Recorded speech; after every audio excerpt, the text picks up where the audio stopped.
హాస్టళ్లకు నీళ్లు రాకుంటే బకెట్లు పట్టుకొని పిల్లలు ధర్నా చేస్తారు. తిండి సరిగ్గా పెట్టకుంటే ప్లేట్లు పట్టుకొని ప్రిన్సిపల్ రూమ్ దగ్గరికి పోయి ధర్నా చేస్తారు. పంతులు సరిపోన్ లేకుంటే రోడ్ ఎక్కి ధర్నా చేస్తారు. అట్లనే గవర్నమెంట్ ఫీజు రియంబర్స్మెంట్ ఇవ్వకుంటే గవర్నమెంట్ ఆఫీసుల దగ్గరికి పోయి కూర్చుంటారు. చిన్నప్పుడు మనం కూడా ధర్నాలు చేసినాం కదా, కానీ ఇక్కడ మాత్రం వీళ్ళ సమస్యను పరిష్కరించాలని కోరుతూ ఎట్లా నిరసన చేసిరో చూడండి. ధర్నా అన్నారు, నినాదాలు అన్నారు, నిరసన అన్నారు, తీరా అందరు మంచిగా గురకబెట్టి నిద్ర పోయే చూపెడుతున్నారు. ఇంతకు వీళ్ళు ఎవరు?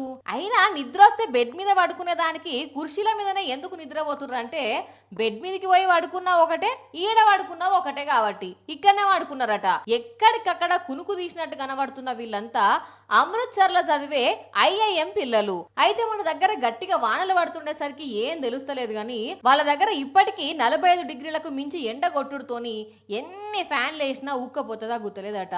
మీదికెళ్ళి ఎండ చెక్క వేసి గోస పడుతున్నారట.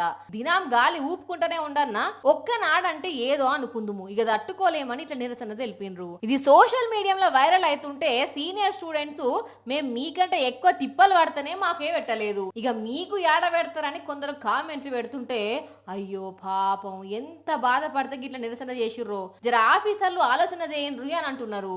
కానీ పాపం వాళ్ళది బాధే అయినా చూసితందుకు ఇచ్చంతరంగా ఉన్నదిలే.